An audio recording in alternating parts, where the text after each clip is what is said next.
Hi, it's Wasabi. Welcome back to the channel. Got a battle on the Cliffs map with apmate from 1 Hour Clan, and he's in the UDES 1516.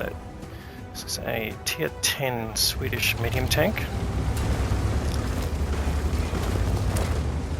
It's got very good gun depression based on the hull and tank rotation.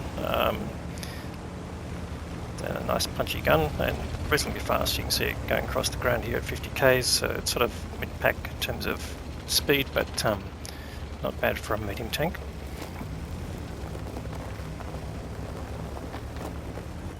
I think he's heading for the hill. Oh, nice shot there. Charamel 75 going up the hill. He snapped and got him and got the spotting damage from that tank getting destroyed, so that's one less tank to worry about going up the hill. Now there's a Charfature 4 there. Oh, here we go, another UDES 1516. Alright, who's going to go up and who's going to fight? That's the question. Is that UDES just trying to shoot down, possibly? So that's a decision that mate's going to make. Is he going to battle this UDES 15, in which case can't go directly forward because it'll expose him to the TDs at the back. It's going to get up to a point where it's worth going after him. It's interesting, got a Rhino coming up here. That's a bit of an odd choice, but yeah, apmate's saying, alright, well, let's take advantage of the fact that that UDES also is a bit blocked. Let's see if we can find some other targets. There's a mouse down there. Can he get a bead on him? Oh, there's a few tanks there. Oh, and he bounces a few rounds coming in here. There's the enemy UDES trying to basically, battle with him. But what he wants to do is get him distracted, put a round into him. So they're exchanging fire here, but no one's actually connecting at this point.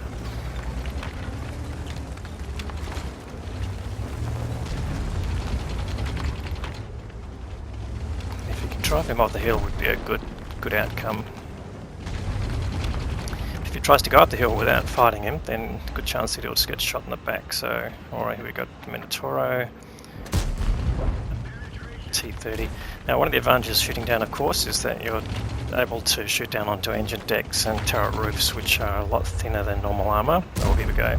Now, it's got the UDES distracted, so he's fighting with the phase 1. He can't fight two targets at once, so take advantage of that. And it looks like he's going for an exit. Well, that's good news, because that means that apmate can take the hill. He's got a 430U there, just wants to be careful. Oh, he's got a few tanks still looking at him. So it makes the path behind him a little bit dangerous, because he'll be exposed for a few seconds at least. That CC Mark 1, Mark 2 down there, pretty dangerous as we know. And he's just trying to draw the shot. Manages to go through the front plate there, it looks like. And the CC not firing back at him. There's two shots in. Doesn't look like he's received a shot back. So he's just trying to drive him out of the position there. And that means that'll give him a bit more safety in terms of going up the hill. So it looks like that tactic has worked. No, the mouse is still looking at him. That's good. Well, one way it's good. Another way it's not so good, because the good side is that means the mouse is not engaging with other targets, but it does mean it's pretty dangerous for you. But anyway, that danger is past. Now he's coming up to claim the top of the hill, and he's got some nice juicy targets down below who won't be expecting him at this point. Obviously, unless they're paying attention to the minimap, they won't know exactly what's going on. So just trying to craft an angle. And he's got that Super Conqueror side and just the top part of his tank showing. So again, just trying to look for that angle there. Oh yeah, doesn't manage to connect on that occasion, but nonetheless, he's managed to push that Super Conqueror back from that position. And again, this is sort of one of the abilities from getting control of the top of the hill here, that you can control these parts of the map where the enemy can be coming up the back of your team and yeah, taking shots at them. Now he wants to get rid of this Super Conk. He did actually get damaged that time, so it's not all good for apmate. But now the Super Conch is heading away, so can he come back and respot that corner, see whether there's anyone still there? There, here we go. Oh, Object 780 looking at him. Gets a nice high roll there of 500. And he does get spotted, so what's happening? Okay, there you go. The 780 is retiring to another spot. Tries to follow him with a nice shot there, but unfortunately doesn't connect. But apmate has now managed to collect 4,000 damage. And he wants to get unspotted, which he would be at this point, but he can either go back, and he's got the 780 going past. No, it's the AMX M4 54, but a nice side shot there, so the AMX not being able to make use of its frontal armour.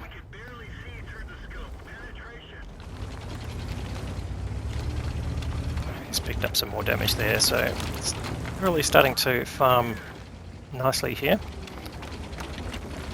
But again, there's still plenty of targets left. There's only 4 tanks killed on each side, so that's basically a target-rich environment.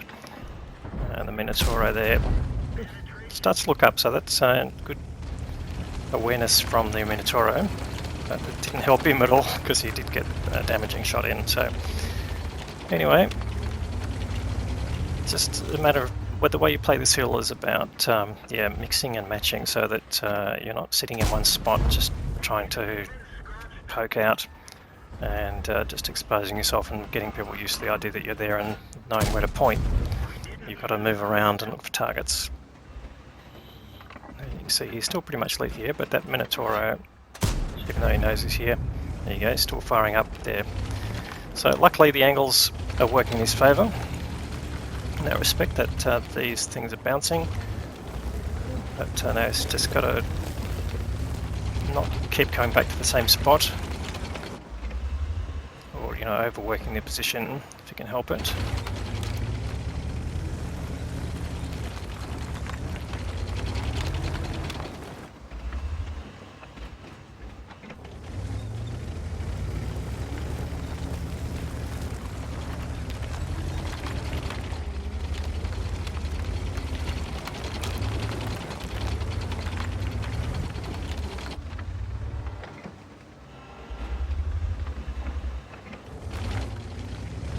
All of a sudden the targets have gone away, so but he's really got the power here to respot them. Now one of the dangers of the top part, of course, is if the enemy get a bit too close, so you can get proxy spotted, so he's being a bit careful here, not going right to the edge unless he's pretty certain that he can't be spotted out. It's interesting, no one has sent any tanks up onto the hill to chase him, so that's, I guess, part of random battles, that you don't get a lot of teamwork. If this was in a Clan Wars game, you would definitely be challenged. Not allowed to hold the hill all by yourself there.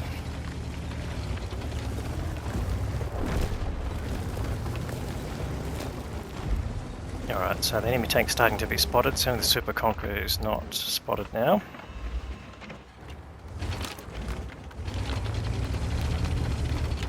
So can he find another angle that will let him get onto these tanks? And again, first of all, he's just trying to spot anything that might be out in the open that might be able to fire back at him. Nothing there at the moment, but oh, there's the mouse. No, he's down below, so he's not a target.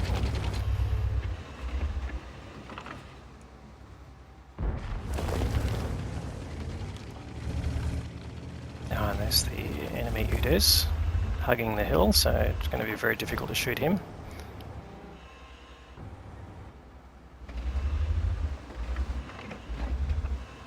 When he's driving away, so he gets the kill there. So first kill there to apmate, and it's going to be perhaps the story of the rest of the battle is that the enemy's going to start retreating, I would say. And here we go, there's the mouse going away. Loops a shell down. You can see the shell velocity not fantastic, 840 meters per second, but definitely decent. 430 going away, so getting some nice shots in the rear of tanks. That 430U, is he turning around? Yes, he has turned his turret around, aiming back there at apmate. Puts another shot in, and takes the incoming round on his tracks, and he'll get another shot on the 430U. She does, takes him down to 123 hit points. Now he's got a shot on the M4. Oh, he's just turned his turret. It's not very helpful, but not much you can do about that. And just before he can shoot down again, the AMX gets taken out. So again, this is about crossfire here. If you can get the crossfire working to your advantage, then you know the enemy can only face their tank one way. So there's always the opportunity to get in some cheap shots, so to speak. So anyway, game has progressed now. It's really, the enemy's collapsed. There's only 2 targets left, phase 1 and a Minotauro. Phase 1 is around the corner. The Minotauro there, potentially he can shoot him. Yes, he can, but he lines him up. That shot, don't know where that went, but he did get hit badly by the Minotauro, but that's alright. In fact, they've reached the end of the game, all targets are gone, but he's accumulated a nice amount of damage. Alrighty, I've got a good set of results here. 7.3k of damage, and you get a one kill there. But that's helped him get the Confederate medal, because he's damaged so many tanks that were then killed by his team. High caliber award to go with the damage. But, another 2.4k of assisted damage there, so that's 9.7, just under 9.8k, so nearly 10k combined, so great result there. And he's also managed to bounce 2590. Now that's earned him the Ace Tanker badge as well, so let's have a look at the team score, see how that worked out. 13-13, very nice level of experience for tier 10, and you can see well ahead of his team both in damage and experience. And on the enemy team, only a couple of tanks got more than 3k, including the other UDES 15-16. So you can see pretty handy medium tank there, and the other standout there was the Object 430U, so medium tank's doing the best really on that map for the enemy side as well. Anyway, let's get to the details for his efforts. 28 shots fired, that's a good output there. 23 hits, 17 penetrations. Did fire a mix of ammo types, so his ammo costs were pretty reasonable, and he used standard consumable, which is always a good thing if you can make it work. Had battle payments running and also mission payouts from Holiday Ops, I would think. So he's made a very tidy profit of 152k, which for a tier 10 game is absolutely outstanding. Anyway, great game there from apmate, and we've got more to come. Hope you liked the video of this one. If you did, please give it a thumbs up. It certainly helps get more visibility amongst other people. If you haven't subscribed to the channel yet and you're watching this, please consider doing that. We'll have more great content to follow. Thanks very much for watching.